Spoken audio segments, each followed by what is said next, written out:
Good morning dear students. Class 12 के विद्यार्थी, आज की लेसन के तहत जो सत्ता का वैकल्पिक केंद्र है, मतलब alternative centre of the power, आपकी किताब मतलब एक फर्स्ट बुक है समकालीन विश्व की राजनीति, जो अभी तक आप लोगों को पढ़ाया गया। फर्स्ट चैप्टर, सेकंड और थर्ड चैप्टर। पहला चैप्टर था, ठीक है, शीत युद्ध का दौर, और जो दूसरा चैप्टर था उसमें आप लोगों ने दूसरे चैप्टर के तहत आप लोगों ने पढ़ा था दो ध्रुवता का अंत, किस प्रकार से मतलब जो विश्व में दो ध्रुव बने, मतलब रूस का किस तरीके से विभाजन हुआ और रूस किस तरीके से मतलब जो शक्ति का दूसरा केंद्र था वो समाप्त हुआ। इसके बाद जब रूस मतलब क्या हो गया, उसकी शक्ति टूट गई, खत्म हो गई, तो किस तरीके से अमेरिका का वर्चस्व आया, मतलब समकालीन विश्व में अमेरिकी वर्चस्व आया। अब इसके बाद जो लेसन 4 है हमारा, सत्ता के वैकल्पिक केंद्र, अल्टरनेटिव सेंटर्स ऑफ पावर, इसमें आप लोग एक चीज देखेंगे कि किस तरीके से जो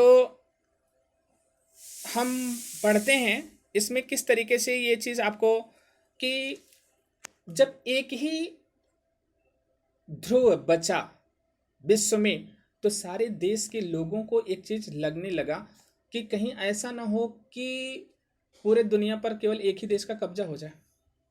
तो लोगों के दिमाग में आया कि वे छोटे छोटे संगठन बना करके एक बड़ी शक्ति का क्या कर सकते हैं, मुकाबला कर सकते हैं।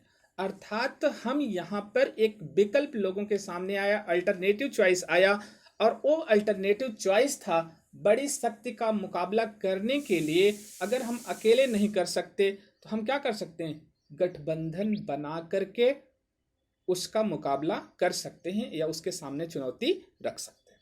ठीक, तो यही क्या कौन कौन सा गठबंधन होता है, इसी चीज को यहां पर आपको पढ़ना है। देखिए, अगर हम देखते हैं तो सोवियत संघ के विघटन मतलब 1991 ईस्वी के बाद दुध्रुवता का अंत हो गया। आज विश्व के स्वतंत्र देशों ने मिलकर अनेक सैनिक संगठन खड़े किए हैं जिनका मुख्य उद्देश्य सदस्य देशों का आर्थिक विकास करना है, और उन्होंने अंतर्राष्ट्रीय राजनीति में भी एक महत्वपूर्ण भूमिका निभाई है। यूरोप में यूरोपीय संघ और एशिया में दक्षिण पूर्व एशियाई राष्ट्रों के संगठन का उदय ऐसी ही शक्तियों के रूप में हुआ है।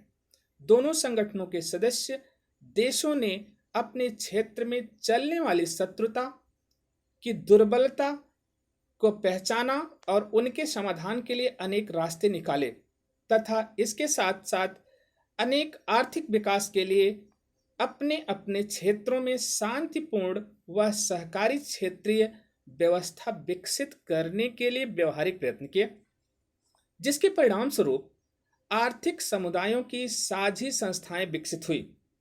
विश्व में चीन के आर्थिक क्षेत्र में बढ़ते कदमों ने भी विश्व राजनीति में एक नाटकीय प्रभाव डाला। अर्थात हम कह सकते हैं कि जहां सोवियत संघ के विघटन के बाद के ये समीकरण बने कि आज विश्व में अमेरिका एक ऐसी महाशक्ति है जिसके वर्चस्व को चुनौती नहीं दी जा सकती, लेकिन चीन की आर्थिक व्यवस्था में बढ़ोतरी व यूरोपीय संघ का संगठन तथा आसियान जैसे संगठनों के द्वारा आर्थिक क्षेत्रों में जो प्रयास किए गए हैं उनसे ऐसा लगने लगा कि आज विश्व में अमेरिका के अलावा सत्ता के अन्य विकल्प भी मौजूद हैं। राजनीतिक क्षेत्र, राजनीतिक दृष्टि से ये महाद्वीप करीब 200 राज्यों में विभक्त हैं, परंतु भौगोलिक, आर्थिक, सांस्कृतिक दृष्टि से कुछ विशिष्ट क्षेत्रों की पहचान की जा सकती है। उदाहरण के लिए यूरोप को पश्चिमी व पूर्वी यूरोप, इन दो क्षेत्रों में विभक्त किए जाने की परंपरा रही है। इसी प्रकार एशिया में कुछ विशेष क्षेत्रों की पहचान की जा सकती है, जैसे चीन, दक्षिण पूर्व एशिया, मध्य पूर्व अथवा पश्चिम एशिया। दूसरे विश्व युद्ध की समाप्ति के बाद दुनिया के कई क्षेत्रों में क्षेत्रीय संगठनों की स्थापना हुई, जैसे कि यूरोपीय संघ, आसियान, दक्षिण एशियाई क्षेत्रीय सहयोग संघ मतलब द छेस तथा अफ्रीका इस एकता संगठन। तो आप लोगों को इसमें कौन कौन से संगठन पढ़ने हैं उसके बारे में आप लोग अभी देखिए, अपनी किताब से स्टडी भी करिए। देखिए क्षेत्रीय संगठन बनाने के उद्देश्य क्या थे, इसको समझ लीजिएगा। उद्देश्य और पर्पस केवल एक होता है, अपने को मजबूत करना, अपने व्यवसाय को बढ़ाना, अपनी आर्थिक स्थिति को स्ट्रांग करना, यही उद्देश्य होता है। इसमें देखिए संयुक्त राष्ट्र संघ के चार्टर में क्षेत्रीयता को सामूहिक आत्मरक्षा का एक साधन माना गया। चार्टर द्वारा यह व्यवस्था की गई है कि आपसी विवादों के निपटारे के लिए क्षेत्रीय संगठनों का प्रयोग किया जा सकता है। राजनीतिक संबंधों और विचारधारा की एकता के कारण किसी खास क्षेत्र के राज्य एक दूसरे से जुड़ते हैं। नाटो को के घोषणा पत्र, नाटो एक संगठन है, आप लोगों को पीछे चैप्टर में बताया गया था। यह कहा गया कि इस संगठन का उद्देश्य उत्तरी अटलांटिक महासागरों के तटवर्ती राष्ट्रों को शांति और स्वतंत्रता की रक्षा करना है। इस संगठन में से पश्चिमी यूरोप के कई राष्ट्र जुड़े थे, जैसे Belgium, Britain, Denmark, France, Italy और पुर्तगाल। यूरोपीय संघ का निर्माण यूरोपीय अर्थव्यवस्था के पुनर्गठन और एकीकरण के लिए हुआ था। यह महसूस किया गया कि यूरोप के बाजारों का यदि एकीकरण हो जाए तो यूरोप एक बड़ी आर्थिक ताकत के रूप में उठ खड़ा होगा। यूरोप के देश दूसरे विश्व की मार झेल चुके थे। पश्चिमी यूरोप के देशों को अमेरिका की एक योजना के तहत मदद देने के लिए 1948 में, देखिए 1948 में यूरोपीय आर्थिक सहयोग संगठन देने के लिए यूरोपीय आर्थिक सहयोग संगठन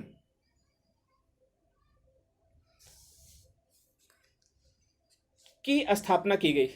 1957 में इसने यूरोपीय आर्थिक समुदाय मतलब ईईसी और ओईईसी, ठीक है, ओईईसी को बाद में ईईसी का रूप ग्रहण कर लिया, मतलब यूरोपीय आर्थिक समुदाय, जो जिसका पूर्ववर्ती नाम था यूरोपीय आर्थिक सहयोग संगठन। 1993 में आर्थिक समुदाय ने यूरोपीय संघ का रूप ग्रहण कर लिया। यूरोपीय संघ का गठन आर्थिक सहयोग के लिए हुआ था, पर उसने एक राजनीतिक संगठन का भी रूप ले लिया। इसके सदस्य राष्ट्रों में ने यह मान लिया कि इन सभी क्षेत्रों में एक दूसरे से सहयोग करेंगे। अप्रवासन यानी एक देश से आकर दूसरे देश में बस जाना, विदेश नीति और सुरक्षा के मामलों तथा धीरे धीरे एक साझी मुद्रा मतलब यूरो को अपनाना, इसका उद्देश्य था। किसका?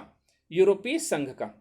तीसरा इसी में है, जो पॉइंट आप लोग अपनी किताब में खोल के पढ़ेंगे तो लिखा गया है, आसियान उद्घोषणा पर शुरू में 5 राज्यों इंडोनेशिया, मलेशिया, फिलीपींस, सिंगापुर और थाईलैंड ने हस्ताक्षर किए थे।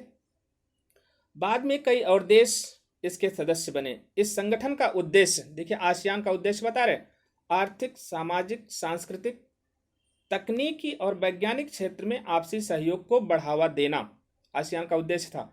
दक्षिण एशियाई क्षेत्रीय सहयोग संगठन मतलब दक्षेस भी इन्हीं उद्देश्यों की पूर्ति के लिए बना। इसमें भारत, बांग्लादेश, नेपाल, श्रीलंका, पाकिस्तान, भूटान, मालदीव और अफगानिस्तान शामिल हैं।